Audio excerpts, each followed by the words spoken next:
Good morning. My name is Chris Kilbride. I'm the superintendent here of the Rittner School District. So happy that you've come back to the Rittner School District to be with us again, to support us on our journey of serving every Rittner student every day. It's my 12th year as the superintendent, my 25th year in the district, so I've been able to see the work that goes on and the partnership between the community and this district from a number of different seats. I started off as a 7th grade science teacher at Hake Middle School. That's where our health center is currently located, so I was a teacher there for 4 years. Moved into professional development in this building for a couple of years, worked with mentorship and mentoring new teachers. Moved into the assistant principalship at Kratz Elementary up by the airport, spent some time there, and then was the principal of Booter Elementary School, just south of Hake on the west side of the district, and then I'm completing my 12th year as superintendent. This is an amazing community. It's a life-changing space, and it's a place that's committed to serving the whole child, and we need our partners to support us in that journey. That's why you all are just absolutely so critical in making sure that we're getting not only academic gains for every student, but we're meeting social emotional needs, we're meeting food insecurity needs, we're meeting health needs of students as well. Joined by a couple members of the team, just in case we get some additional visitors. So we've got Mark Grady and Mike Smith from our operations department.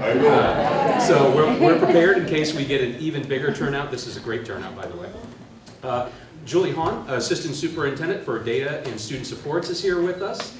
You know Lisa Glover-Jones. Lisa also serves on our Board of Education. And then this whole event is being recorded. We have Jenna Gandolfo from our Community Services Department. She's also our webmaster here in the district. And we also have Dr. Denezla Dorsey, who is one of our social workers that serves students at Husky Academy. So thanks again for coming out to the Rittner School District, and thanks for being partners with us on our journey. I will turn it over to Ms. Jewell. Thank you for the warm welcome and for having us here today. Good morning, everyone. So glad to see you all. I'm so glad you're here with us.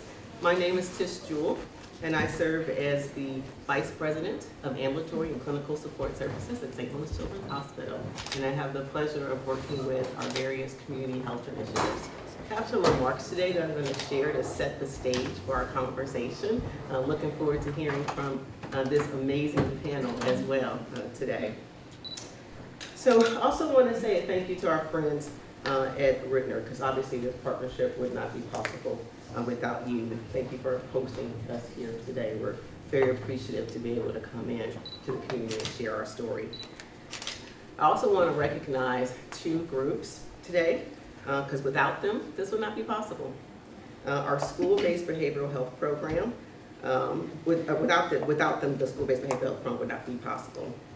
First and foremost, I want to thank our community health advocacy and outreach team, and we have several members here today. They dedicate really their life, their calling to this amazing work. I also want to thank our visionary donors. Without them, this wouldn't be possible either. They gave oxygen to this program, and they took a leap of faith on us to make this a reality. We're truly humbled by the partnership and truly thankful beyond my heart. I also want to introduce or share, if you will, a couple of reasons why we're gathered here today. One, I want to talk about the current sort of mental health crisis and how we got here. I also want to talk about how St. Louis Children's is responding to that crisis. It's very important. And not only responding within our 4 walls, but how we're partnering with communities to address the needs. Let's start with some statistics that unfortunately are pretty astounding. The number of children ages 3 to 17 who are diagnosed with anxiety or depression grew by 30% from 2016 to 2020. 30%. Approximately 2 million adolescents attempt suicide each year. 2 million. This makes it the 2nd leading cause of death for children ages 10 to 24. More deaths than any single disease. Think about that. Only 2nd to unintentional injuries. And unfortunately, 20% of our high schoolers say that they think seriously about suicide. 20%. Children's hospitals across the country are experiencing an overwhelming demand for services. And we have few doctors and counselors that are really trained to be able to meet the needs, and even fewer facilities that can really support our patients with behavioral health needs. As a result, too often, problems go unidentified until they're really serious. And oftentimes, the care that they need, it takes a long time for them to receive services. Even with the best coverage, access is still a challenge. Mental and behavioral health continues to drive up our daily census at St. Louis Children's Hospital and continues to remain a priority for us as a leadership team. In 2021, we saw about 32 patients per day that had some sort of severe behavioral and mental health need. For reference, prior to the pandemic, it was 2 to 3 patients a day, right? Tenfold. Even today, as we start 2024, we're still seeing about 16 patients per day, so well above what we saw prior to the pandemic. We're also seeing very long lengths of stay, so patients that are with us for months, even a year plus. I'd like to share a story to kind of give you some context about this very situation. So we currently have a patient today that was brought in by his father. He was exhibiting increased aggression and unmanageable behaviors at home. The patient is a preteen. He has autism spectrum disorder and mild developmental delay. He requires medication adjustments, and due to his intellectual disability, he is not eligible for a safe, sort of structured environment on a typical behavioral health unit. His father unfortunately decided that the best thing for his son was to relinquish his duties as his parent. Think about that. So now he is in the custody of Missouri DCFS. He's going to need long-term placement, some type of residential facility. The patient has been with us since December, and we currently don't have any options today for him to safely discharge him. As a mom of a 16-year-old boy and a 5-year-old who was diagnosed with autism, this saddens me, right? That the father felt like this was the only option to really do what he thought was right for his son. And this is becoming more and more the norm. This is no longer an exception to the rule. So what are we doing about it? We've done a couple of things that I'm very thankful for. We've increased our staffing to support patients with behavioral health needs. We've also developed new care models and training to support our team members so they can better serve these patients. We're collaborating on the state level, both Missouri and Illinois. In Missouri, we're focused on a comprehensive array of services for our patients. So we're looking at hospitals, community health providers, federally qualified health centers, social services providers, and even working with the Department of Mental Health and Social Services. This is no small feat to bring all these organizations together to try to ensure that our patients have all the services that they need, but it is necessary. It is a must. In Illinois, thankfully, they've made some further strides, but there's still more work to do. So we've been focused lately on making sure that we have an easy way of identifying all the services that are available by supporting their new health portal. We're seeing some really promising results. Now, we recognize that while we work to create safe spaces, like a new 14-bed inpatient unit, or enhancing our ED so that the rooms that we can provide for these patients can keep them safe as well, we know that beds alone is not enough, right? It's not going to fully address the need. We know that we can not only be reactive to this crisis, but we must be proactive. That means we have to go beyond our 4 walls, right? We have to swim upstream and actually go out into the community and offer these services. So our goal was and remains to keep kids from ever reaching our doors. One of my favorite phrases is that if they've gotten there, we have failed them. We must do better. We must do better. Many families can't or won't seek out mental health services, so oftentimes it does fall on the schools to bring the care into their neighborhoods. Schools are asking, sometimes begging, for support to be able to address these real needs of their students. In 2020, our community health team leveraged those relationships that we had built with schools over the last 24 years, and this program sprang into action. Now we're able to bring experts into the schools to support the therapeutic needs of these students. This new program, like all of our programs, will help to remove barriers for children that receive these services without cost to families, without kids ever having to leave school, without parents having to take off work. This was no small feat either, but today, because of the hard work, dedication, and generosity of our donors and our professional team at St. Louis Children's Hospital, we have brought mental health care services to 30 schools. 30 schools all. We have served over 200 students, and we meet with them often weekly, whatever it is that meets their needs, and we know we're not going to stop there. We're going to continue to grow these programs because of the support that we receive from our donors and because of the invaluable partnerships we have within the community. Before I introduce this amazing panel, now that I've talked enough, we will actually hopefully play a little video, maybe. That talks a little bit more about the amazing community health programs that St. Louis Children's is able to offer. A lot of times when people think of St. Louis Children's Hospital, they think of the standing building on Kings Highway. But what many people don't understand is that we are bringing medical care directly to over 10,000 kids in the community. When we look at the barriers that our families may face in the community, not everybody understands the significance or has access to getting to St. Louis Children's Hospital. In low socioeconomic neighborhoods, what I've found is that healthcare isn't readily available. And so our parents really look to the schools.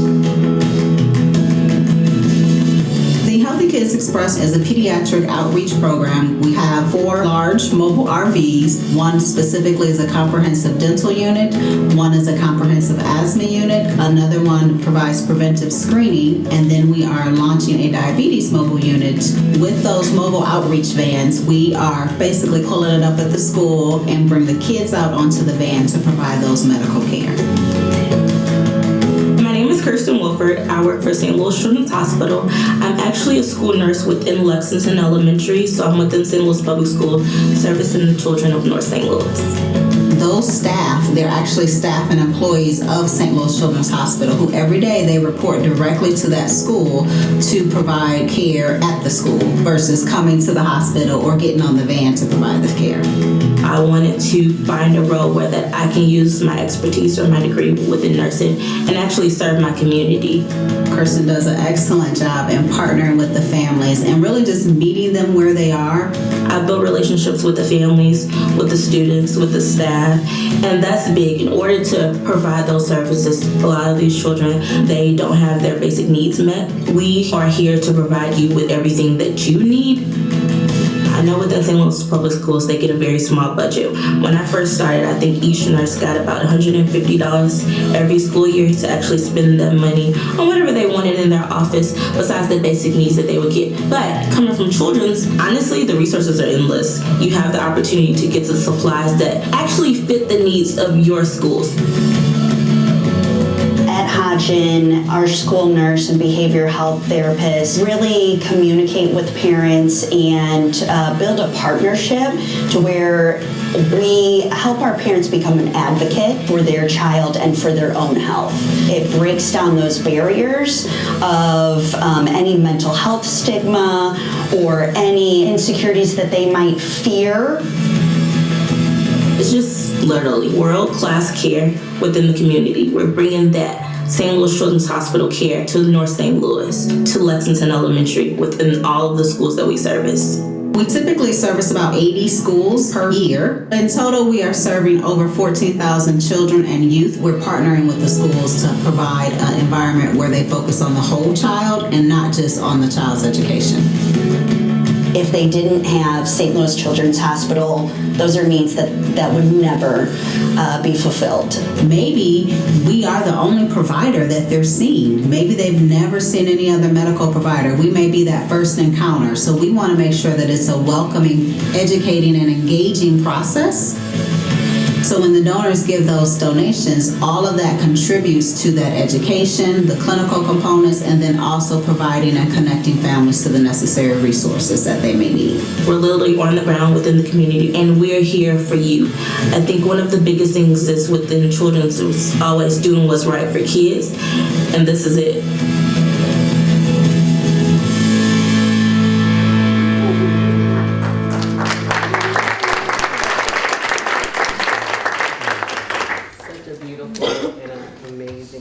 Video, and it really just shows how we bring our vision and mission of doing what's right for kids to life. So I'm really proud of the team and the work we're able to do with the community and the partnerships that we have. Now with that, we're going to hear from this amazing panel today. So I'd like to take just a minute to introduce everyone. First, I'd like to welcome Dr. Dorsey, who is a licensed clinical social worker at Husky Academy. Yes, thank you. We also have Tana Clarity, who is our clinical supervisor of our Healthy Kids School-based behavioral health programs at St. Louis Children's Hospital. And we are so fortunate today to have Mackenzie Reed, who was a student at Hazelwood West High School, and her mom, Rachel Williams. So thankful to have you both here to share your story. Thank you. Let's give our panel a round of applause. All right, so with that said, we're going to dive into some questions today. All right, so let's start with Tina and Dr. Dorsey. Would you please provide a bit of distinction between your two roles as you both support schools in somewhat similar ways, but definitely different as well? So. Sure, I can go first. So for therapists, I'm a licensed professional counselor, and therapists adhere to the American Counseling Association Board of Ethics. For therapists, we are trained to work with and treat individuals with emotional, mental, and behavioral disorders. Just as social workers, we can work in a variety of populations as well as different settings as well. So often when people ask, what is a social worker? What does a social worker do?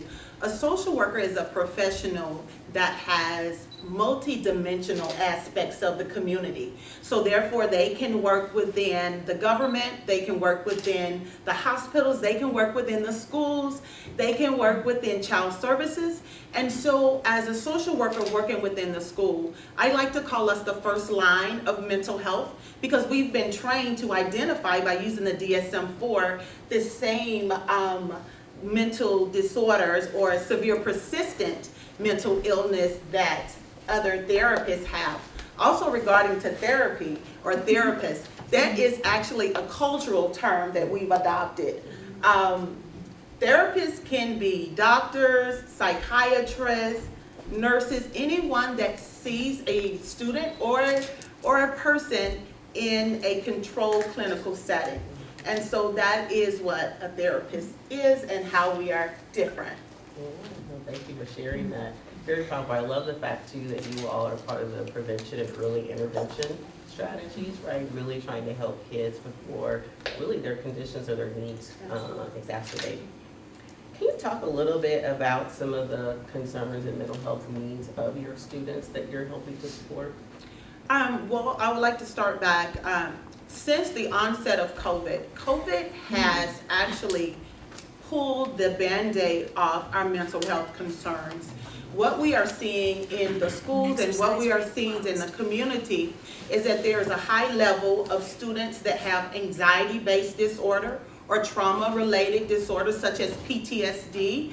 We're also seeing a lot of mood disorders such as depression, major depression disorder, dysthymia, all of those things, as well as students who are struggling with suicidal ideations and thoughts of that nature. Another thing that we are seeing with students is that we are seeing students that have those disorders, but have never been diagnosed, have never seen. So they go through their school year being undiagnosed, which often we see in the classrooms. And so all of those things manifest themselves within a classroom setting.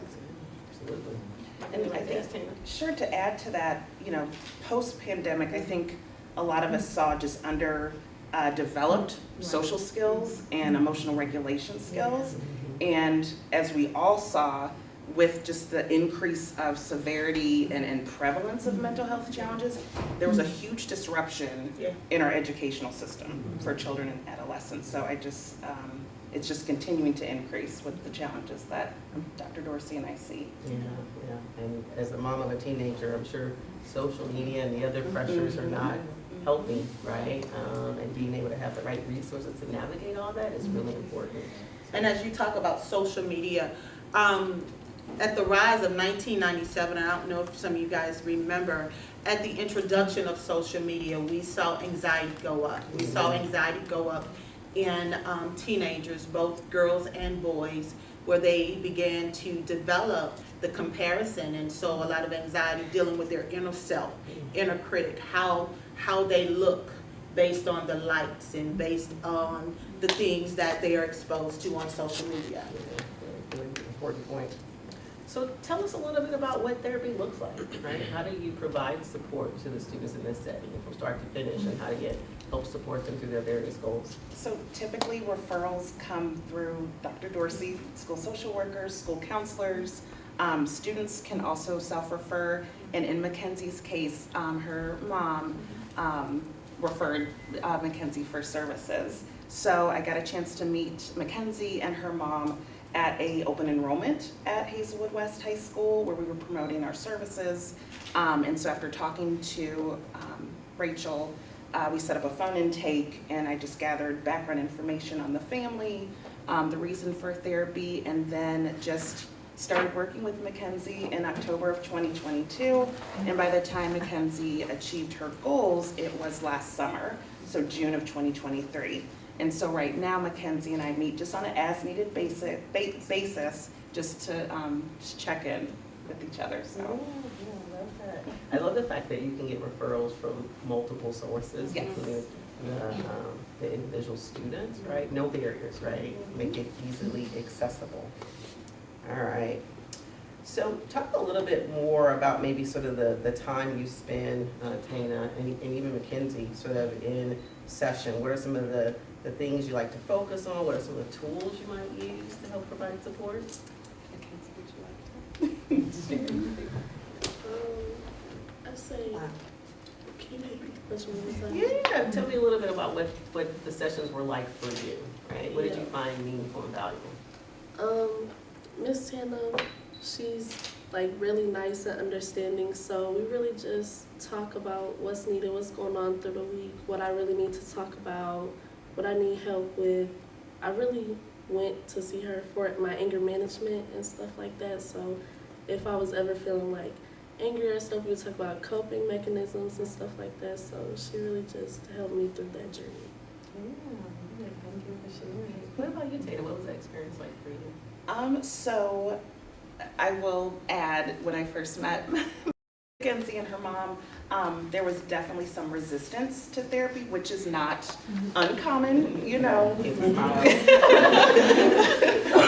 not uncommon, to experience that. But I think what helped in those first few sessions with Mackenzie was just me asking about herself, figuring out who she is, asking you, what is it that you want me to know about you? I think was one of the questions that I asked you. And that just kind of set the tone with our work moving forward. How do you feel like Tana was able to help you? I feel like since I was so resistant at first, it was really helpful that before she tried to just dive right in on what was wrong with me, she let me know a little bit about herself, let me feel comfortable with her. I was really resistant. But she just made me feel comfortable so that I could open up and listen. Thank you for sharing your story. Yeah. Dr. Dorsey, why did you agree to this partnership? Why did you find it valuable for us to come together in this way? Well, first, our district here at the Rittner School District, we believe in, as Dr. Kilbright said, supporting the everyday child, the whole child. And so a part of our initiative is social and emotional learning. And so at Husky Academy, it was very important because we are an alternative program. We are an alternative school. And so we see students who are from the 5th grade up until they are seniors. And so we wanted to make sure that those students had the resources that they needed when they returned back to their home schools. And so having therapeutic services in our school gives that resource, whereas a lot of students that come to our school has never seen a therapist, have never talked to a therapist. There's often stigma around mental health or just even speaking to someone about what's going on. And so when we established this partnership, we found and we saw that the results were being very beneficial to our students so that they could have that safe space to go. Also with that, these therapists that we work with Children's Hospital, they also continue with them. So it doesn't stop when they're at Husky Academy. They go with them back to their schools. And so if there's a crisis at home, they are able to access a mental health professional who's trained and skilled and who also has a rapport with them that can help them navigate through that. Very powerful, very powerful. Love the being able to provide that continuous support. Absolutely. But that safe space, right? Really important. I think that came out in your conversation as well. We got to create those spaces where kids feel comfortable sharing and then getting the support that they need. So Tana and Dr. Dorsey, what do you think might be some of the outcomes if we don't continue to provide these needed services in schools? I think one thing that comes to mind is, kids walking around with untreated mental health and just not feeling supported and those needs not being addressed. I think it not only impacts their development, but also their functioning at home, at school, and in our communities. And I think from the school system standpoint, I believe that there would be more disciplinary issues, more fights in the schools, which could lead to suspensions, expulsion. To take it a step further, school failure, continued behavioral issues, and unfortunately, potential contact with the criminal justice system as well. Yeah, she's exactly right. As we are seeing, it will be a global crisis.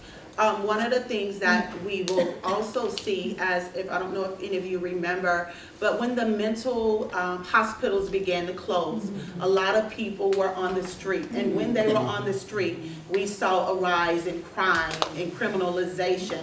And so with our students, we would see those same things. Right now, we're in a mental health crisis. And so we will see all of those things that she indicated, such as more suspensions, higher student dropout rates. We will see people being unmedicated and all of those things that lead to just a global pandemic on society. Yeah, I do not disagree. We're definitely at that point, right, where we're seeing this crisis exacerbate, and without support that you all are able to provide, unfortunately it would get worse, right? All right, so hopefully a little bit more positive, uplifting question next.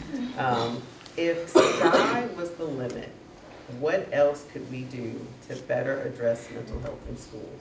Sky was the limit.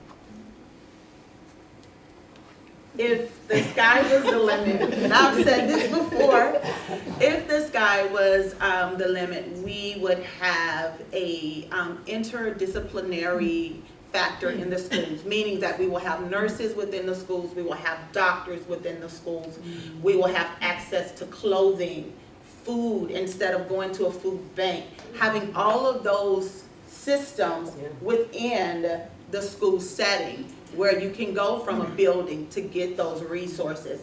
Because again, transportation sometimes is a major issue for individuals where it might be there, but they don't have access to that place. Yeah. So having a marketplace, as we would call it, that meets the student and the families. but I can say we're working on that here at Rittner. I love it. I love it. I love it. That's my next question. I love it. It reminds me of the Center of Excellence concepts where you really sort of wrap all the needed Absolutely. services around the individual, and this would be wrapping those Yeah. services around Wrap the around students, services, families, that's and exactly students. what it's called. I love it. I love it. What about you, Tina? I think that's perfect. Okay. More wraparound services, easier access, yeah, just to eliminate those barriers for children, adolescents, and families. Yeah, I love it. I love it. All right, we'll start with you, Tina. What was your proudest moment in this program? I have a couple. Okay. So when I first started with Children's, I was a therapist on the team that I now supervise. So just getting to see how much our program has grown and just the access that we have been able to administer, or, help students within all of these schools throughout the past 4 years, almost 4. So that's been a very, very proud moment, and getting to work with kids from all different types of backgrounds, Mackenzie as well. So yeah, I've just been very proud to be a part of it. Yeah, I love that. Dr. Dorsey? Could you ask that question? Yeah, what's been one of your proudest moments partnering with us on this program? The proudest moment is that students are able to have their own individual therapists. They're having to have that access to them. So that is very good. Yeah, Mackenzie, anything you would share? No, I say my proudest one would probably be really like, I don't have to be so angry all the time. Because anger management was, like I said, what I really went to go see Miss Tina for. And she just helped me calm down and I didn't have to always be so hot-headed. You have a beautiful personality. All right, I think we may have time for 1 or 2 questions from the group, so it's your chance to participate. Anyone have a question for us? Anyone on the panel? Or for a member of Children's Hospital? Hi, thank you for this morning. So Tina, I wanted to ask if you could explain, because that this is a virtual-based program, and it was such a natural shift. We heard COVID, right? And I think that's such an important component of this, and then how do you, and the second part, has it changed to hybrid at all? Are there any therapists that do in person at the school? Sure. So within our department, actually, there are 2 therapist teams.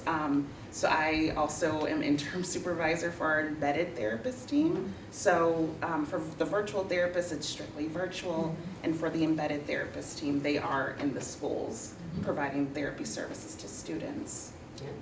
100%. Yes. Yeah, so we started with the embedded program, which has been very well received, but it also has some limitations, right? Especially in terms of the reach. And so we were able to expand to a virtual option, and we're currently really seeing really good benefits of both structures, right? It just depends on what works best for that school district. But yeah, so we've been very fortunate to be able to offer both options to our schools. Good question. Yeah. So mine's for Mackenzie. Sorry, girl. What would you say to the other students that would encourage them to reach out, like your mom did for you? And also, what could the staff do to encourage the students to use this service too? I would say for the student that therapy, since I was really resistant, I was like, therapy, no, that's not for me. But then I started talking to Miss Tina, and it was really nice. I would just say, be open-minded. Don't be so closed off, because there's really nothing bad about it. You're just helping yourself. And as for teachers, I feel like sometimes it can be embarrassing if you just broadcast it in front of everybody, but maybe just like give the option to the whole class. Don't like single anybody out. Just, put it out there, and if they want to do it, I feel like they would do it. Good question, great perspective. One more. Yes, I have one for Mackenzie too. So it's so nice to have a student on the panel. So thank you for doing this today. So thinking about the question that was posed about like the sky is the limit from a student standpoint, what do you think would be an amazing thing to offer if there was like no barriers, no, resource barriers, anything like that? I definitely think that, I know we have therapists in the schools, but like, Miss Hannah's amazing. Everybody needs a Miss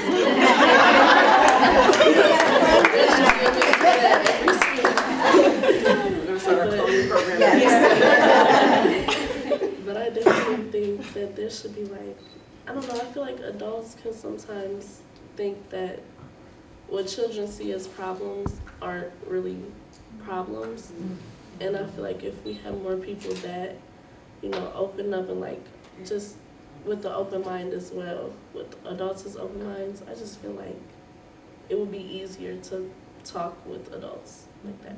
So, Thank you. With that, please let's give this panel another round of applause.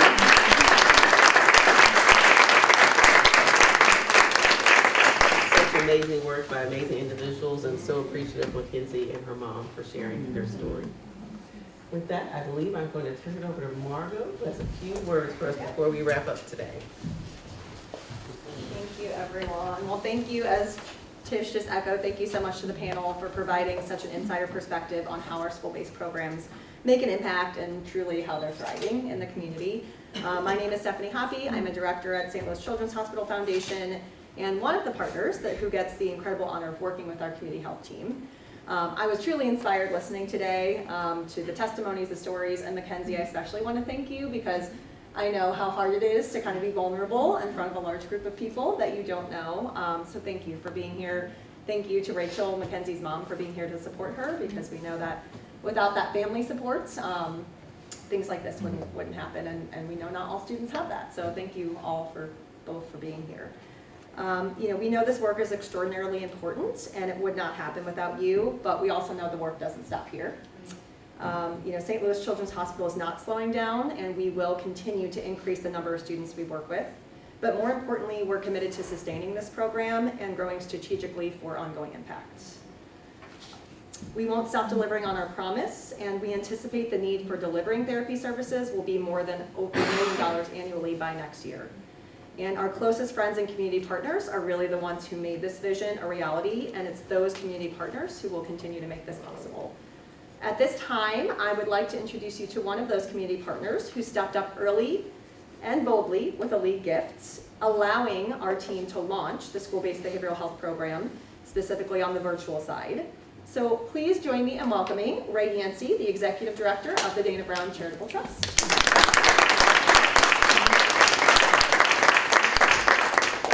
Thank you. Well, thanks for coming this morning. This is such a great turnout. Good job to support this program. I have my notes just in case I forget something because it's so important.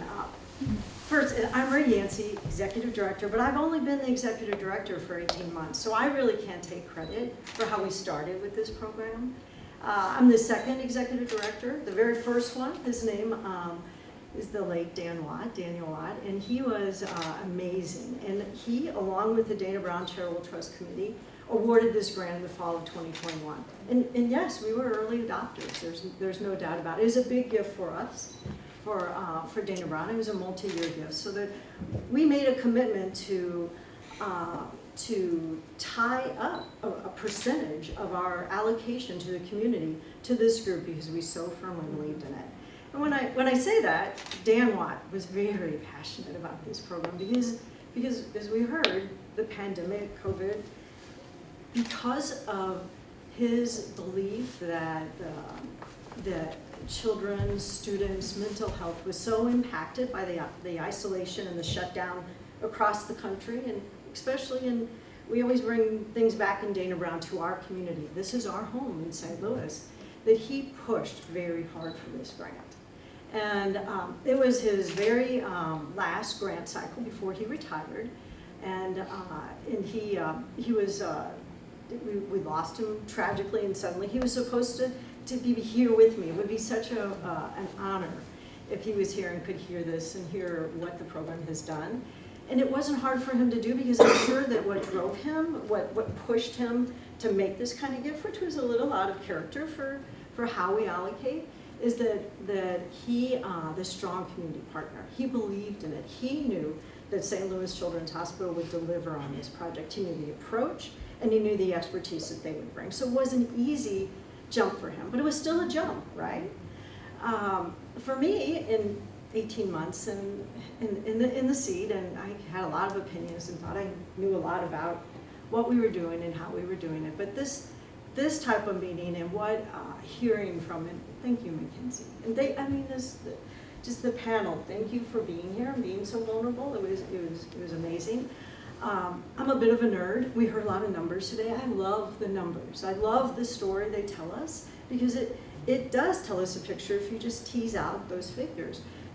You know, the brochure, it has it clearly. When we started the program as a pilot, 23 students. And you think about it, that seems pretty small for a big grant. That's what it started at, but 23 students who desperately needed that help. So we helped them, we helped their families, we helped the community, we helped their classroom, their teachers, their school. So that 23, that's pretty amazing. We could stop there, but 2 years later, it's over 180, right? 180, I think 183. That if we like numbers, that's a 700% increase. That's incredible. Something that I'm so proud of and just love that story shows that we're continuing. And Children's is continuing to deliver on exactly what they promised Dana Brown. The numbers, I think it was so interesting what you said about being resistant. What research, the other research that for the students who participated in the program, 98% of them, the ones who did take the time to fill out the survey, probably with their moms or their provider, 98% of them said that they had positive feelings about this program and it impacted their decisions going forward. That, what's a positive feeling? What that is and why it's so important is exactly what we talked about. It takes and breaks those barriers, the stigma of getting help. Not everybody has the resources or the tools to do what they need to do, and life happens or things happen and you can't control your anger or things just aren't working out the way. And that early intervention and the fact that we can do that and we have that for children, we know that it works. We know that will help us later on. Back to the numbers. There's a national survey that says that for every dollar that we spend for early mental health intervention, we save $10 later on in health. And also, in that low productivity, and that's, again, one of those nebulous little words, but productivity, how you interact with the people in your family, with your community, in your job, at school, in college. What we're doing, and I believe what we're doing is we're giving them tools to use and the power to access help when what they're doing isn't working, right? So the numbers are incredible. The last thing I have to say, this is not a fix. This was not a fix at all. I promise in that.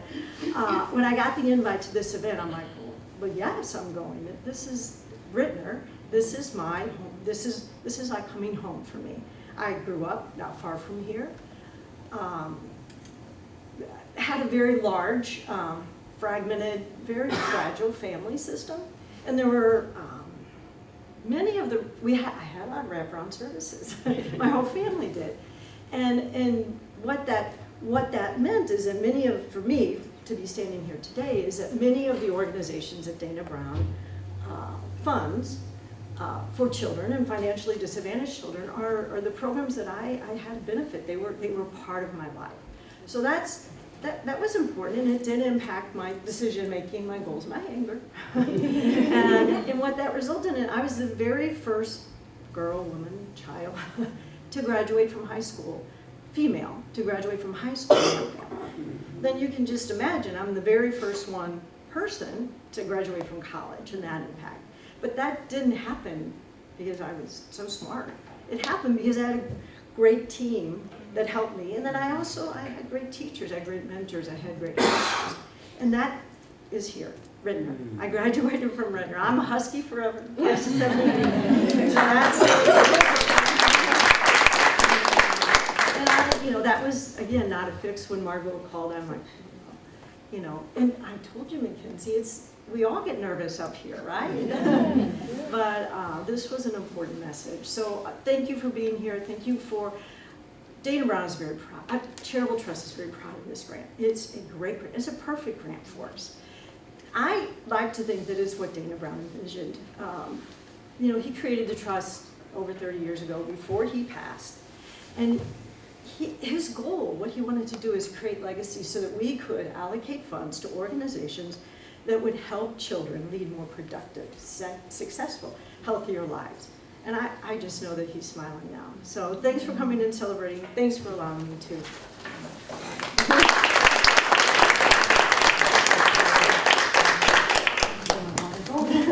Thank you all. First, I want to say thank you to Stephanie and Margot. Stephanie, I called you Margot earlier. So I mean, I don't like either.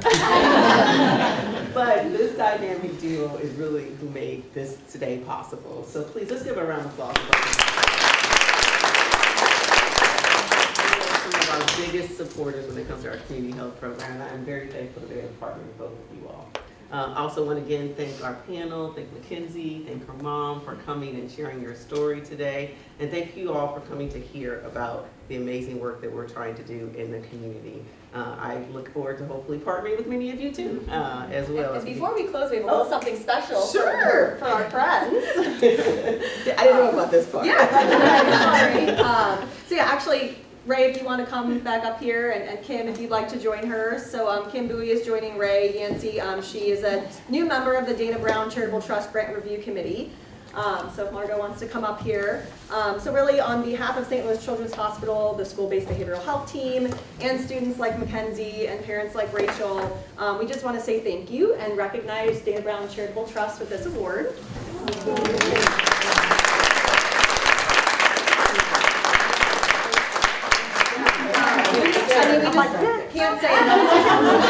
We just can't say enough how consistently, I mean, Dana Brown Charitable Trust has been a valued partner for many years, and really in 2021 you helped us trailblaze this path, and so we are eternally grateful. And thank you, Ray, for your words. I know we are all inspired by the work that you do, and thank you, Kim, for your part in that. And so we just, it's been an amazing morning, and yeah, we'll get some photos, but thank you for being here. You deserve this. So. Thank you.